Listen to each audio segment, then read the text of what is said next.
بسم اللہ الرحمن الرحیم۔ سامعین کرام، آپ سن رہے ہیں اردو کہانی اسی کنویں میں، جس کے مصنف ہیں انسپیکٹر احمد یار خان، اور یہ اس سلسلے کی قسط نمبر 3 ہے۔ مجھے امید ہے آپ کو میری یہ کاوش پسند آ رہی ہوگی۔ اگلی صبح دونوں باپ سر سے لے کر پاؤں تک احتجاج کے متحرک مجسمے بنے ہوئے تھانے آئے۔ پہلے تو انہوں نے میرے ساتھ بڑے رعب سے بات کی کہ آدھی رات کے وقت پولیس نے ان کے گھروں پر اس طرح چھاپا مارا ہے جیسے یہ ڈاکوؤں اور راہزنوں کے گھر ہوں۔ جناب عالی، میں نے کہا، میں نے کوئی ایک بھی کارروائی قانون کے خلاف کی ہو تو اوپر درخواست دے دیں، میں ابھی آپ لوگوں کا لحاظ کر رہا ہوں۔ جناب ملک صاحب، انہوں نے کہا، ہم نے دلی آدمی بھیجے ہوئے ہیں، لڑکے کہیں آگے نہ نکل گئے ہوں۔ وہ لڑکے آپ کے ہیں؟ میں نے کہا، اس قسم کے لڑکوں کو اتنی کھلی چھٹی دینا آپ کی غلطی ہے، اپنی غلطی کا کچھ تو خمیازہ بھگتیں۔ میں نے آپ کو 3 دنوں کی مہلت دی تھی، وہ پوری ہو چکی ہے، مجھ سے اوپر والے جواب طلبی کر رہے ہیں۔ دونوں نے شاید تھانے کی طرف آتے ہوئے فیصلہ کر لیا تھا، اس کے مطابق دونوں نے اپنی اپنی جیبوں سے بڑے بڑے نوٹ نکالے اور منت سماجت کر کے میرے آگے کیے۔ یہ کس لیے؟ میں نے کہا، میں آپ کے لڑکوں کو پھانسی کے تختے پر تو کھڑا نہیں کر رہا، اگر وہاں تک نوبت آ گئی تو پھر یہ سودے بازی بھی ہو جائے گی، ابھی آپ یہ اپنی جیبوں میں رکھیں۔ مجھے اندازہ تھا کہ ان لوگوں کی حالت کیا ہو رہی ہے۔ کسی گھر پر رات کے وقت پولیس کا چھاپا بہت بڑی بے عزتی کا باعث ہوتا ہے۔ مزید 5-6 دن گزر گئے، نہ حاتم آیا نہ یہ لڑکے آئے۔ حاتم کے گھر پر ایک چھاپا اور مروایا، لیکن حاصل کچھ بھی نہ ہوا۔ شاید 2-3 دن اور گزر گئے تھے کہ ایک روز فوج کے ایک ریجیمنٹل سینٹر سے کاغذات آئے، یہ تصدیق کر کے واپس بھیجنے تھے۔ آج بھی ایسا ہی ہوتا ہے۔ اس وقت جب کوئی آدمی فوج میں بھرتی ہوتا تھا تو اس کے کاغذات اس کے علاقے کے تھانے میں آتے تھے کہ تصدیق کی جائے کہ اس شخص نے اپنی ولدیت، ذات، سکونت وغیرہ صحیح لکھی ہیں اور یہ سزا یافتہ یا مشکوک چال چلن کا آدمی نہیں ہے۔ یہ کاغذات متعلقہ گاؤں کے نمبردار کو دے دیے جاتے تھے اور وہ ان پر اپنے ریمارکس لکھ کر تھانے میں لاتا تھا، پھر ان پر تھانے کی مہر لگتی تھی۔ یہ معمول کی کارروائی ہوتی تھی۔ یہ کاغذات آئے تو میں نے نام وغیرہ پڑھے بغیر محرر ہیڈ کانسٹیبل کے حوالے کر دیے کہ وہ کارروائی کرے۔ ملک صاحب، محرر ہیڈ کانسٹیبل نے کاغذات پڑھ کر میرے آگے رکھ دیے اور کہنے لگا، نام اور گاؤں کا نام پڑھیں، یہ وہی حاتم علی ہے جو آپ کو مطلوب ہے۔ میں نے کاغذات پڑھے، نام حاتم علی تھا، باپ کا نام، ذات اور گاؤں بھی وہی تھا۔ میری ہنسی نکل گئی۔ میں نے کہا کہ یہ ان پڑھ لوگ کس قدر جاہل ہیں۔ یہ شخص سمجھتا ہوگا کہ گاؤں سے بھاگ کر فوج میں بھرتی ہو جائے گا تو گرفتاری سے بچ جائے گا اور اسے قتل معاف کر دیا جائے گا۔ میں نے ان کاغذات کے ساتھ اپنی چٹھی لگائی جس پر لکھا کہ یہ جوان قتل کے شبہ میں مطلوب ہے اور یہ تفتیش سے بچنے کے لیے گاؤں سے مفرور ہے۔ میں نے یہ کاغذات دستی علاقہ ڈی ایس پی کو بھیج دیے۔ ڈاک کے ذریعے جانے سے وقت ضائع ہوتا تھا۔ شام سے پہلے پہلے حکم نامہ آ گیا کہ اس ریجیمنٹل ہیڈ کوارٹر چلے جاؤ اور اس شخص کو گرفتار کر کے لے آؤ۔ میں نے کاغذات بمائے حکم نامہ اپنے اے ایس آئی کے حوالے کیے۔ ریجیمنٹل سینٹر کے کمانڈنٹ کے نام ایس پی کی چٹھی بھی تھی۔ اے ایس آئی کو اسی روز روانہ کر دیا۔ اگلی رات 12 بجے کے بعد حاتم ہتھ کڑی میں بندھا ہوا میرے تھانے میں آ گیا۔ مجھے بتایا گیا، میں بہت خوش ہوا کہ قاتل آ گیا ہے۔ میں نے اسے حوالات سے نکلوایا اور اپنے دفتر میں بٹھا لیا۔ بھاگنے کی کیا ضرورت تھی؟ میں نے دوستانہ لہجے میں کہا، تم گاؤں میں رہتے میرے کان میں کہہ دیتے کہ گلباز کو تم نے قتل کیا ہے، میں قتل کی وجہ جانتا ہوں۔ تمہاری جگہ کوئی بھی ہوتا تو وہ بھی یہی کرتا۔ میں غیرت کا مطلب سمجھتا ہوں اور تم جیسے غیرت مندوں کی میں دل سے قدر کرتا ہوں۔ تمہیں چاہیے تھا کہ اپنی بیوی کو بھی قتل کر دیتے، میں تمہیں صاف بچا لیتا۔ اب یوں کرو کہ اقبالی بیان دے دو اور میں تمہیں بری کروا لوں گا۔ جناب عالی، اس نے اکھڑی ہوئی سی آواز میں کہا، میں نے کسی کو قتل نہیں کیا، میں تو ڈر کے مارے گاؤں سے بھاگ گیا تھا۔ جب گلباز قتل ہوا اور یہ خبر گاؤں میں پہنچی تو مجھے یہ وہم ہو گیا تھا کہ پولیس میرے پیچھے پڑ جائے گی، کیونکہ یہ سارے گاؤں کو پتہ چل گیا تھا کہ میں نے اپنی بیوی کو گلباز کے ساتھ پکڑا تھا اور بیوی کو گھر سے نکال دیا ہے۔ میں اس وقت گھر میں تھا جب پتہ چلا کہ تھانے دار پولیس کو ساتھ لے کر آ رہا ہے۔ میں نے یہی سمجھا کہ پولیس مجھے گرفتار کرنے آ رہی ہے۔ میں گھر سے نکلا اور لوگ جب پولیس کی طرف آ رہے تھے میں پچھلی طرف چلا گیا اور فصلوں میں چھپ چھپ کر دور نکل گیا۔ اسی طرح شہر پہنچا اور دماغ میں یہ ایک ہی بات آئی کہ چھاؤنی میں چلا جاؤں اور بھرتی ہو جاؤں۔ اس طرح میں چھاؤنی پہنچ گیا، پوچھ کر بھرتی دفتر آ گیا۔ انہوں نے مجھے سپاہی بھرتی کر لیا۔ یہ چھاؤنی اس قصبے سے کم و بیش 100 میل دور تھی۔ میں نے وہ تمام شہادت اس کے آگے رکھ دی جو اس کے خلاف مجھے اس وقت تک مل چکی تھی۔ اس نے ہر ایک بات تسلیم کی، لیکن یہ تسلیم نہ کیا کہ قتل اس نے کیا ہے۔ میں اسے اتنی جلدی چھوڑنے والا تو نہیں تھا۔ میں اس پر سوال و جواب اور جراح کے ذریعے دباؤ ڈالتا گیا۔ وہ اتنا پریشان ہوا کہ اس نے بچوں کی طرح رونا شروع کر دیا۔ وہ مجھ پر یہ تاثر پیدا کرنے کی کوشش کر رہا تھا کہ وہ بے گناہ ہے، لیکن یہ آنسو اس وجہ سے بھی ہو سکتے تھے کہ وہ پکڑا گیا ہے۔ اس کی صرف ایک بات میرے دل کو لگتی تھی اور اسے میں تسلیم کرتا تھا۔ وہ یہ تھی کہ وہ کہتا تھا کہ اس نے گلباز کو قتل کرنا ہوتا تو اسی وقت کر دیتا، اتنے دن انتظار نہ کرتا۔ وہ صحیح کہہ رہا تھا۔ اسے فوری اشتعال کہا جاتا ہے جو اس وقت پیدا ہوتا ہے جب کوئی اپنی بیوی، بیٹی وغیرہ کو کسی غیر مرد کے ساتھ قابل اعتراض حالت میں دیکھتا ہے۔ ایسے موقع پر انتہائی بزدل آدمی بھی اپنے ہوش و حواس کھو بیٹھتا ہے اور اس کے ذہن میں صرف ایک اقدام آتا ہے اور وہ ہے قتل۔ یہ ایسا اقدام ہے کہ قانون بھی اس میں قاتل کا زیادہ خیال رکھتا ہے۔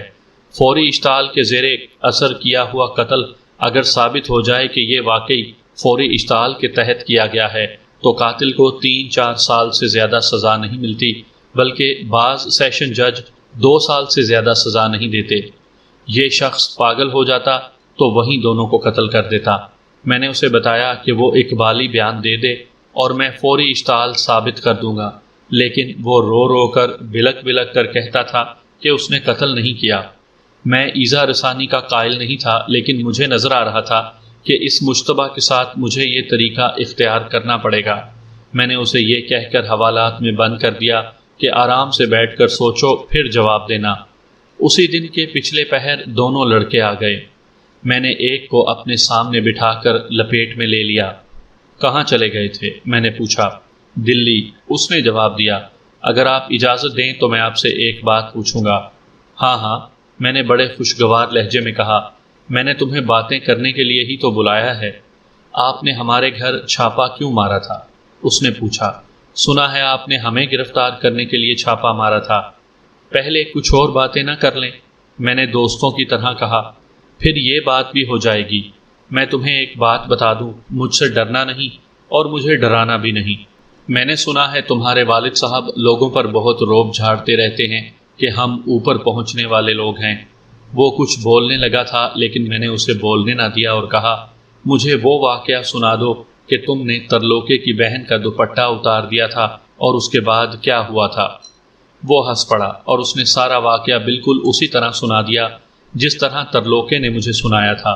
میں نے تفتیش کے دوران 2 آدمیوں سے تصدیق کروا لی تھی کہ مقتول نے ان دونوں لڑکوں کو بازار میں کس طرح پیٹا تھا۔ اس لڑکے نے اپنی پٹائی بھی پوری تفصیل سے سنا دی۔ تم بزدل نکلے یار، میں نے کہا۔ تم 2 تھے اور اکیلے آدمی سے مار کھا لی۔ ہماری طرف کوئی آنکھ اٹھا کر دیکھے تو ہم دونوں اس کی آنکھیں نکال دیں۔ اس نے کہا، ہم نے ترلوکے جیسے بدماش کی بہن کو چھیڑا تھا۔ وہ چاقو چلانے والا آدمی ہے۔ وہ اپنی بہن کی بے عزتی کا بدلہ لینے کے لیے سامنے کیوں نہیں آیا؟ اس نے ہماری شکایت اس آدمی سے کی جس کی ہم عزت کرتے تھے، اسی لیے ہم نے اسے باپ سمجھ کر اس سے مار کھا لی۔ کیوں؟ میں نے حیران سا ہو کر پوچھا۔ تم اس کی عزت کیوں کرتے تھے؟ میرا خیال ہے کہ وہ عزت کے تو قابل تھا ہی نہیں۔ وہ ہمارے دوست کا باپ تھا، اس نے جواب دیا۔ تم گلباز کے بیٹے کی بات کر رہے ہو؟ ہاں جی، اس نے کہا۔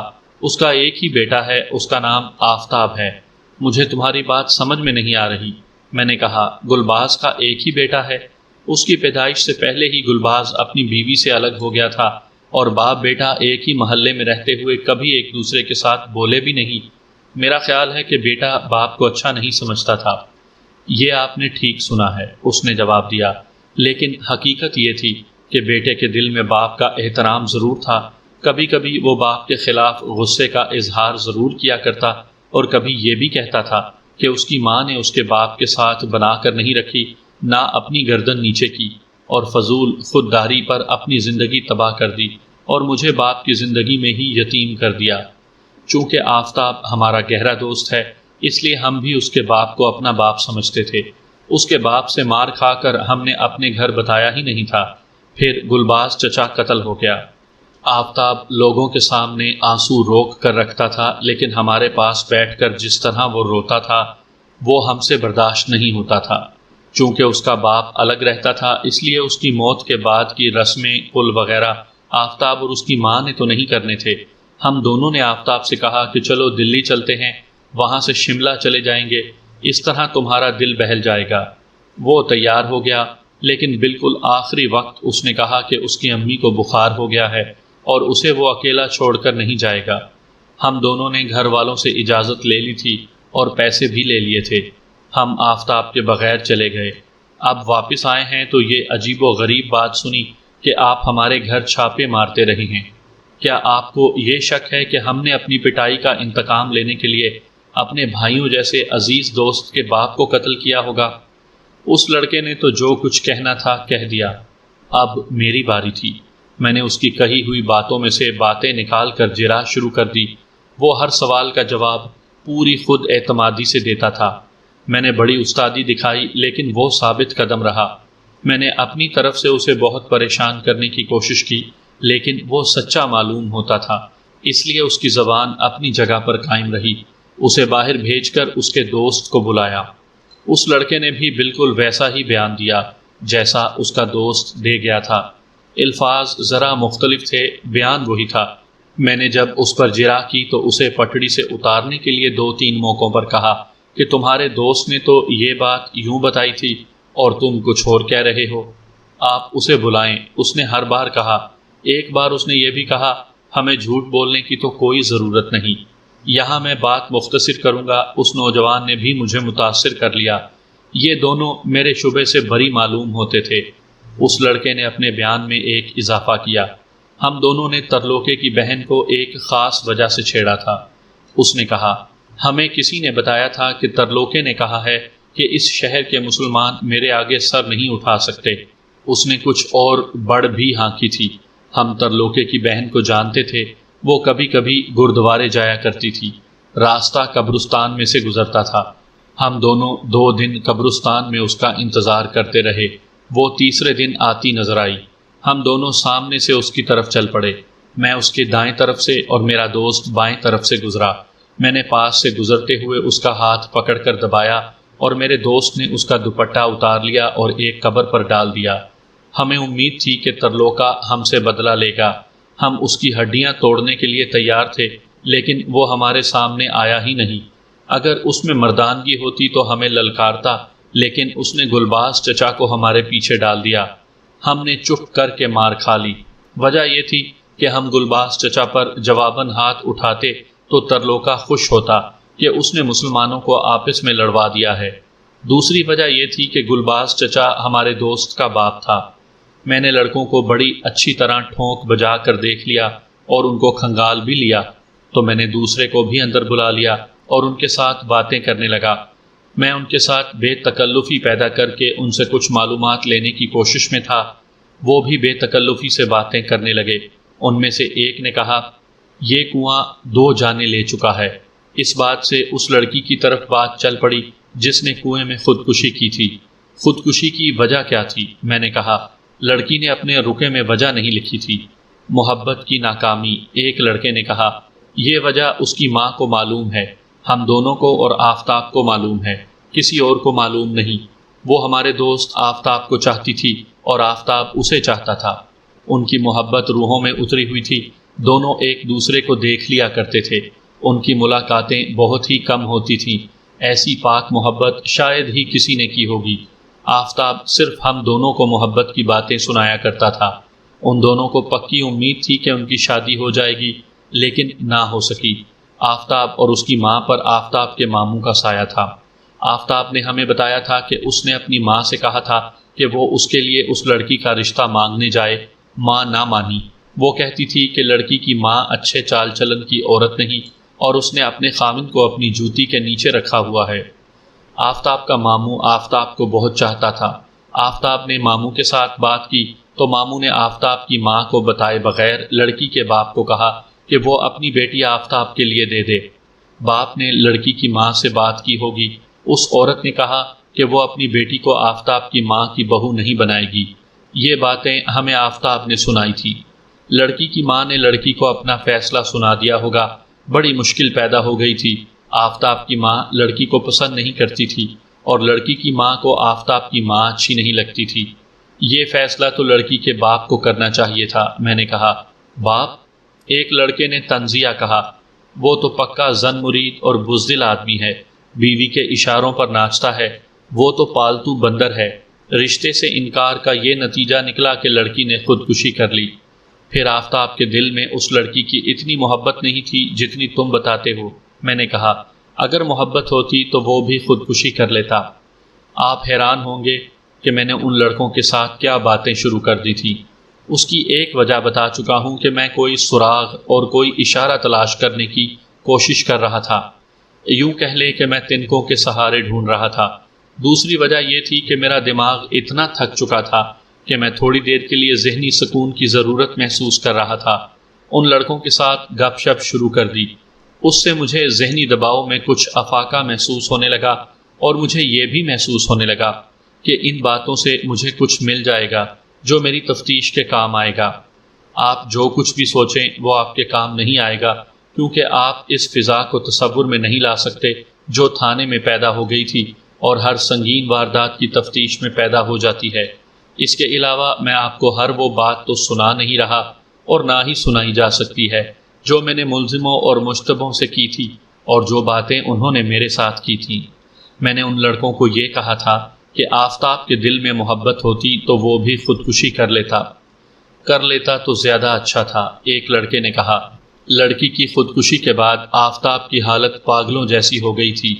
کبھی روتا تھا اور کبھی دانت پیس پیس کر کہتا تھا کہ میں اس لڑکی کی ماں کا گلا گھونٹ دوں گا۔ اب بھی اس کی حالت ایسی ہی ہے۔ ان دونوں لڑکوں کے متعلق میں کہہ چکا ہوں کہ الزام سے بری تھے۔ جس آدمی نے اتنی سنگین واردات کی ہو، وہ اگر الزام سے بری قرار دے دیا جائے تو بھی اس کے انداز سے پتہ چل جاتا ہے کہ یہ شخص اپنی معمول کی ذہنی حالت میں نہیں۔ یہ انداز بھانپنا تجربے کی بات ہے۔ مختصر یہ کہ مجھے یہ یقین ہو گیا تھا کہ قاتل یہ لڑکے نہیں، اور میں نے یہ بھی دیکھ لیا تھا کہ ان لڑکوں میں کچھ عقل اور کچھ صلاحیت موجود تھی۔ مجھے ریشمی رومال یاد آ گیا جو کنویں کے چبوترے پر پڑا ہوا تھا۔ ایک بات بتاؤ، میں نے کہا، گلباز تمہارے ساتھ گھومتا پھرتا رہتا تھا، کیا وہ اپنے گلے میں یا ہاتھ میں ریشمی رومال رکھتا تھا؟ نہیں جی، ایک لڑکے نے کہا، وہ تو بڑی سادہ طبیعت کا آدمی تھا۔ مجھے خیال آیا کہ گلباز کو تو آدھی رات کے لگ بھگ گھر سے جگایا گیا تھا۔ اس وقت اس کے گلے میں یا ہاتھ میں ریشمی رومال نہیں ہونا چاہیے تھا۔ پھر یہ خیال آیا کہ اس قسم کے رومال عام طور پر جوان اور شوقین آدمی گلے میں یا ہاتھ میں رکھتے ہیں۔ آپ نے رومال کی بات کیوں کی ہے؟ ایک لڑکے نے پوچھا۔ میں ان لڑکوں کو اپنی باتوں میں لے آیا تھا، لیکن میں محسوس نہ کر سکا کہ میں ان کی باتوں میں آیا ہوا ہوں۔ اس لڑکے نے مجھ سے پوچھا کہ میں نے رومال کی بات کیوں کی ہے، تو میں نے وہ رومال نکال کر ان لڑکوں کے آگے رکھ دیا اور کہا کہ اس قسم کا رومال انہوں نے کسی کے پاس دیکھا ہوگا۔ ایک لڑکے نے رومال میز سے اٹھا کر پھیلایا اور دونوں لڑکے اسے دیکھنے لگے۔ میں اتفاق سے ان لڑکوں کی طرف دیکھ رہا تھا۔ ایک لڑکے نے رومال کا ایک کونا اپنے ہاتھ میں لیا تو اس کی آنکھیں کھل گئیں اور اس نے یہ کونا اپنے دوست کے آگے کیا اور آہستہ سے اسے کوہنی ماری۔ اس لڑکے نے بھی کونا دیکھ کر چہرے سے ویسے ہی رد عمل کا اظہار کیا جیسا پہلے لڑکے کے چہرے پر ظاہر ہوا تھا۔ میں اٹھ کھڑا ہوا جیسے میں ان سے لا تعلق ہو گیا ہوں۔ میں اٹھ کر کمرے میں اس طرح ٹہلنے لگا کہ میں ان کے چہروں کو اچھی طرح دیکھ سکتا تھا۔ ان کا خیال تھا کہ میں انہیں نہیں دیکھ رہا۔ مجھے ان دونوں لڑکوں کے چہروں کے رد عمل سے پتہ لگ گیا تھا کہ اس رومال کو وہ پہچانتے ہیں اور قتل کی اس واردات کے ساتھ اس رومال کا کچھ نہ کچھ تعلق ضرور تھا۔ لڑکے نے سر میری طرف گھمایا تو میں نے فوراً منہ دوسری طرف پھیر لیا۔ پھر میں دروازے میں جا کھڑا ہوا اور ان کی طرف پیٹھ کر لی۔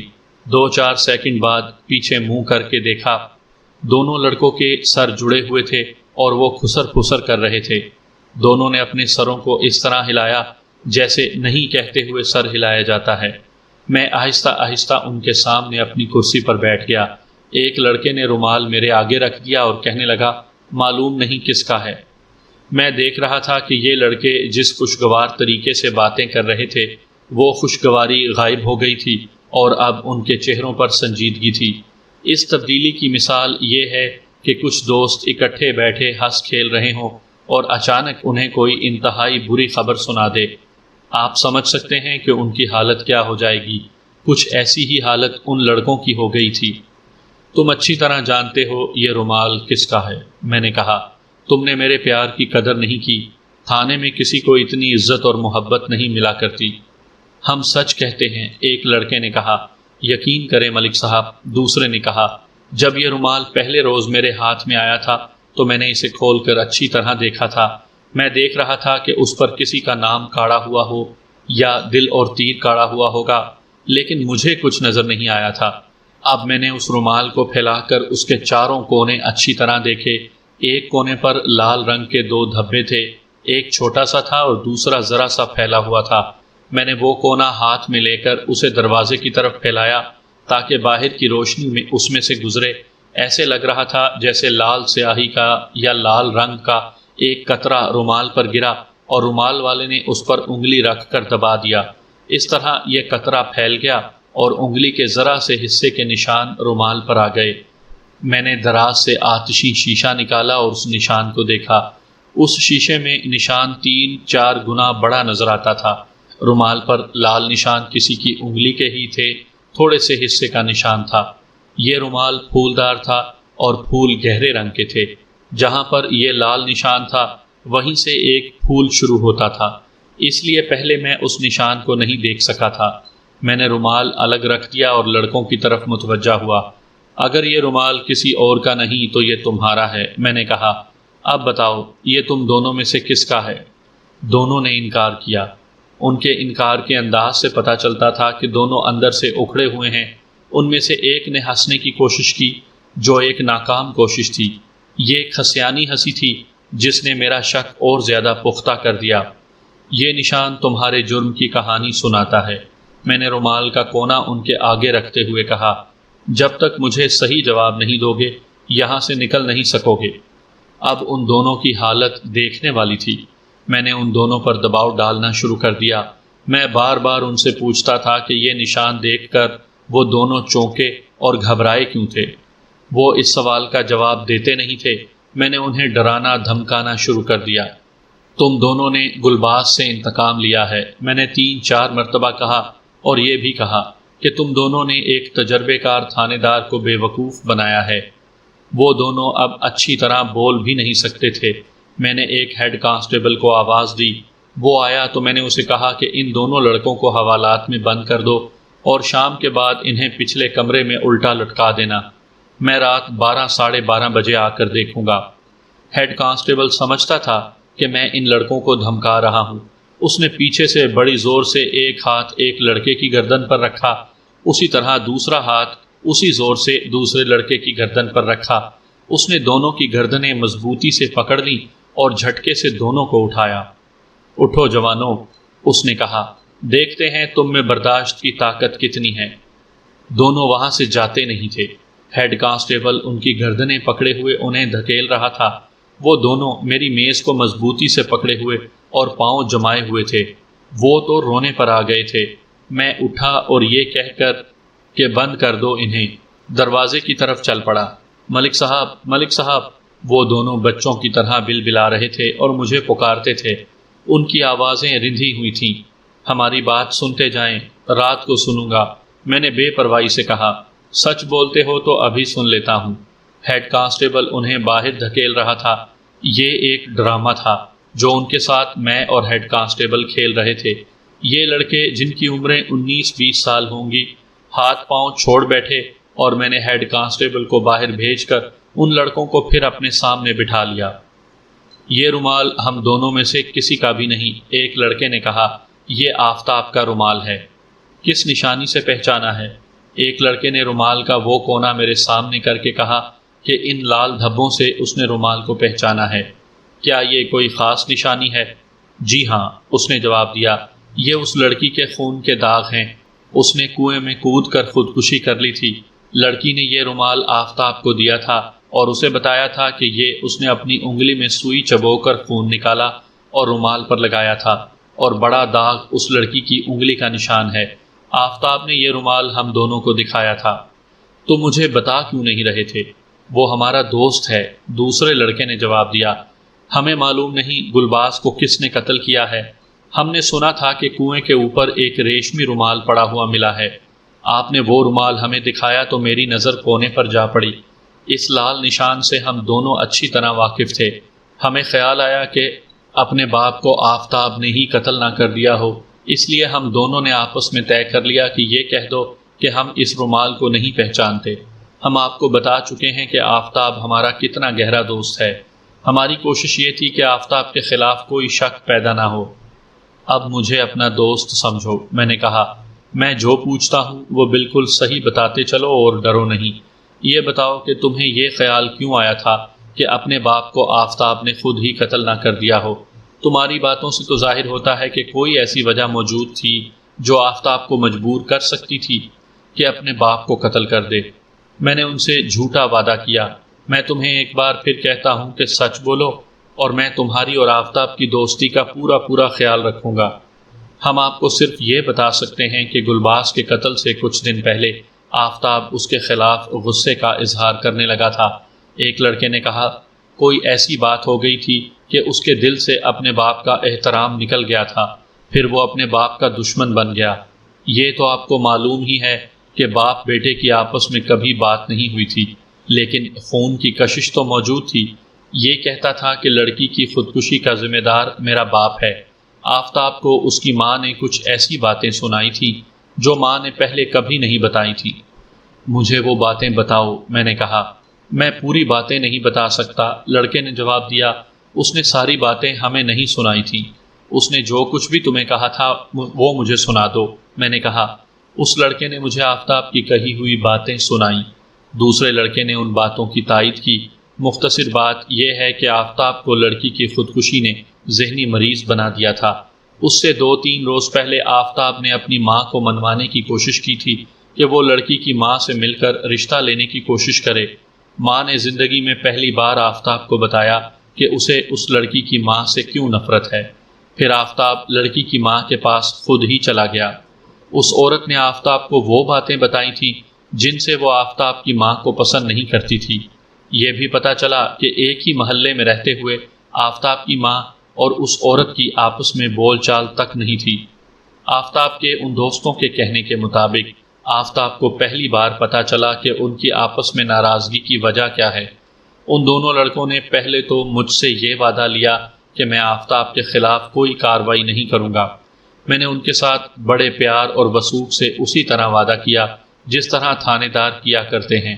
مجھے توقع تھی کہ یہ لڑکے مجھے یہ خبر سنائیں گے کہ گلباز کو اپنے بیٹے نے قتل کیا ہے، لیکن انہوں نے ایسی بات نہ کہی، البتہ ایسے واضح اشارے دیے جو آفتاب پر بڑا ہی پختہ شبہ کرنے کے لیے کافی تھے۔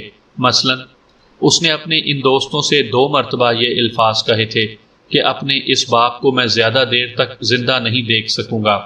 میں نے مزید کریدا تو ان لڑکوں کے سینے سے یہ انکشاف نکلا کہ خودکشی کرنے والی لڑکی کی ماں کا مقتول کے ساتھ شادی سے پہلے دوستانہ چلا آ رہا تھا۔ یہ عورت اپنے خاوند پر بری طرح حاوی تھی۔ لڑکوں نے یہاں تک کہا کہ اس عورت کی اولاد میں سے معلوم نہیں کون سا بچہ اس کے اپنے خاوند کا اور کون سا گلباز کا تھا۔ مقتول اور اس عورت کے یہ تعلقات ایسے ڈھکے چھپے تھے کہ محلے کے لوگوں میں سے شاید ہی کوئی ان سے واقف ہوگا، اور یہ بھی کہ لڑکی کا رشتہ آفتاب کو نہ ملنا اور لڑکی کا اپنی جان لے لینا انہی تعلقات کا نتیجہ تھا۔ میں نے کچھ اور اہم باتیں معلوم کر لی تھیں۔ اسی وقت میں نے ایک کانسٹیبل کو آفتاب کے دوستوں سے اس کے گھر کا پتہ معلوم کر کے بتایا اور کہا کہ آفتاب کو ساتھ لے آئے۔ اس کے ان دوستوں کو میں نے کانسٹیبلوں کی بارک میں بھیج دیا۔ آفتاب آ گیا۔ وہ اچھا خوبصورت جوان تھا۔ اس کا رنگ روپ بھی بڑا اچھا تھا، لیکن اس کے چہرے پر اداسی بڑی گہری تھی۔ وہ میرے سامنے آیا تو سرگوشی میں السلام علیکم کہا۔